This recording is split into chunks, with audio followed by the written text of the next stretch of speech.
The lights hit the tree line before the sound did. Two cruisers came up the gravel switchback fast, gravel popping under the tires, and I set my hammer down on the porch frame with my heart suddenly loud in my ears. A third car pulled in behind them. Officers stepped out slow, hands resting near their belts, the way men do when they don't yet know what they're walking into. Behind them, marching up the road like she'd just called in an airstrike, was Diane Prout, president of the Hollow Pine Estates Homeowners Association. "That's him," she said, pointing at me like I might run. "That's the man illegally building on protected community land." The lead officer had gray at his temples and a calm, careful way of moving. His name tag read Callaway. "Sir," he said, "I'm going to need to see some identification and any permits you have for this build." I already had the folder waiting. 3 months of Diane Prout had taught me to keep it in my truck. "Deputy," I said, "there's been a misunderstanding. This is my land." Diane's face went tight. "Don't listen to him. This whole ridge falls under Hollow Pine Estates jurisdiction. I have the covenant right here." Callaway held up a hand to quiet her and opened my folder instead. He went through it page by page: deed, survey, mineral rights, water rights, the original 1961 purchase filed by my grandfather. His eyebrows climbed a little further with each one. "Ma'am," he finally said, turning to Diane with a tone that made her flinch. "According to these records, this gentleman doesn't just own this parcel.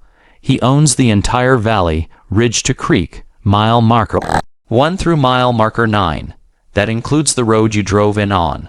Her jaw dropped open and didn't find its way closed for a good few seconds. But this didn't start today. It started 3 months earlier, the morning I broke ground on the land my grandfather had bought with cash in 1961. 80 acres of high mountain valley he'd paid for by breaking horses and running cattle through winters that would have put most men in the ground. I'd spent 22 years behind a desk in Denver before I finally came back to build something real on it. A cabin, a porch to sit on, a place my own grandkids could learn to call home the way I had. Before this goes any further, I want to ask you something, because I have a feeling a lot of you already know the answer. Have you ever had someone try to tell you how things work on ground that's been in your family longer than they've been alive? Tell me in the comments. I read every one.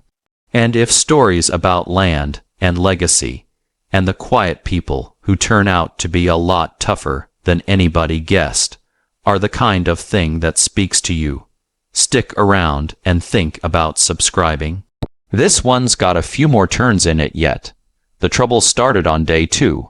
I was staking out the foundation when an ATV came tearing down the fire road, kicking up dust behind it. Diane climbed off like she was storming a beach.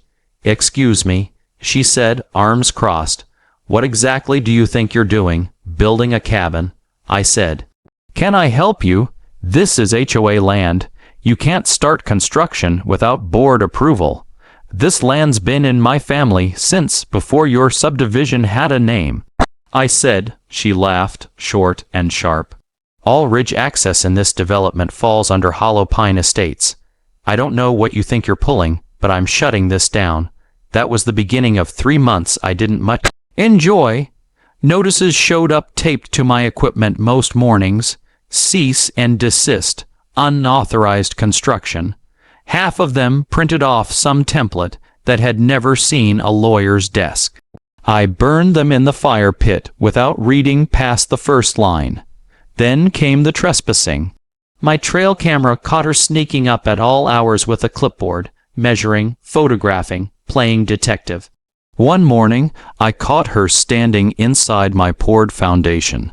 "Diane," I said, and she nearly dropped her pen. "You're on my land again. I'm documenting violations," she said. "The noise from your construction disturbs our residents' peace. Nearest house is half a mile off," I said. "And it's 10 in the morning on a Tuesday. We'll see what our lawyers say about that." The lawyers never came. But the campaign got worse.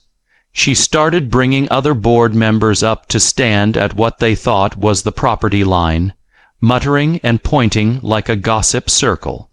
Once she brought a young man in a golf shirt she introduced as their environmental compliance officer, who I'm fairly sure was just her nephew. The last straw came the morning I found new signs hammered into my ground. Private property, Hollow Pine Estates. She'd staked a claim on land my grandfather had cleared with his own hands. Those signs come down. I told her, "Make me," she said. "I've already called the real authorities this time." Which brings us back to where we started. 3 cruisers, lights still turning. Deputy Calloway holding my grandfather's deed like it weighed more than it did. "This isn't possible," Diane said, her voice smaller now than it had been all morning. "We've used that ridge trail for 20 years. Using and owning are 2 different things, ma'am," Calloway said. I spread the old survey map across the hood of his cruiser and traced the boundary with one finger. "Everything from the creek up to that far tree line," I said. "That's the trail your residents walk, the overlook they take pictures from, and the road we're all standing on right now." One of the younger deputies muttered something to another about another HOA president who never checked the paperwork, and neither of them tried very hard to hide the smirk. "But we maintain that trail," Diane said. "We've spent thousands grading it, on my land," I said. Without asking, Calloway handed my folder back. "You want to press trespassing charges, sir? Sounds like this has been building a while." I thought about my grandfather, who never raised his voice at a soul in his life and still got everything he needed done. "Not today," I said, "but I'll be putting up boundary markers. Anybody crosses them after that, it's on record." By evening, the story had already run through Hollow Pine Estates twice over, gathering size the way stories do. My phone didn't stop. By the next morning, 15 people were standing at my gate, not with pitchforks, thankfully, just nervous, apologetic faces. A man in a pressed shirt stepped forward first. "Mr. Hale, I'm Roy Sutton, Vice President of the board. We'd like to talk about the Ridge Trail." "Nothing to talk about," I said. "It's my land. Has been since 1961. Roy glanced back at Diane, who stood at the edge of the group, looking like she'd swallowed something sour. "We understand that now," he said. "We're hoping we can find some arrangement. Funny, nobody wanted an arrangement while your association was grading a road across my grandfather's cattle land," I said. A woman near the back spoke up, guilt written plain across her face. "We didn't know. Diane told us the HOA held the ridge outright." Roy cleared his throat. "We're holding an emergency board meeting tonight. The residents deserve to know exactly what we do and don't control. Diane, you'll want to explain how this happened." I heard about that meeting the next day from Tom, my nearest neighbor, who leaned on my new fence rail and gave me the whole account with a grin he wasn't bothering to hide. "You should have seen it," he said. "People were furious. Turns out she never once checked a property record. Just assumed the HOA owned the ridge because they'd always maintained it." He shook his head. Vote of no confidence passed unanimous. Minus her vote, of course. Roy's running things now. I figured that was the end of it. I was wrong. 3 nights later, my trail camera caught Diane's SUV creeping up the fire road at 2 in the morning. She got out, walked straight to my new fence line, and tried to yank a post loose by hand. When that didn't work, she hooked a tow strap to her bumper. The footage shows the post giving way, 40 feet of fence dragging behind her, and her back tire finding the drainage ditch on the very next turn. This time, I pressed charges.